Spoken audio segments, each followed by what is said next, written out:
চোর নির্মূল করবই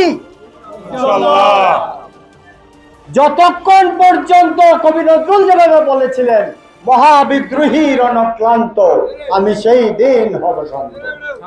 যেদিন পর্যন্ত যতদিন পর্যন্ত চোর নির্মূল হচ্ছে না, আমরা ততদিন কার্যকর পদক্ষেপ নেব নেব নেব এবং নেব।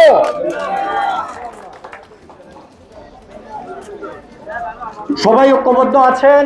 আমি মহান আল্লাহ তাআলার শুকরিয়া আদায় করছি। আমাদের অনেক কার্যক্রম আছে যেগুলো আমরা সামনাসামনি টেবিল টকিংয়ে পরামর্শ করব। আমরা প্রশাসন এবং আমাদের স্থানীয় এমপি মহোদয় সহ যথাযথ কর্তৃপক্ষ, স্বরাষ্ট্র মন্ত্রণালয়, প্রধানমন্ত্রীর বরাবরে আমাদের আবেদন, বিনীত আবেদন, আমরা শান্তিতে বসবাস করতে চাই। আমাদেরকে সহযোগিতা করুন, আমাদেরকে সহযোগিতা করুন। ধন্যবাদ সবাইকে। আসসালামু আলাইকুম।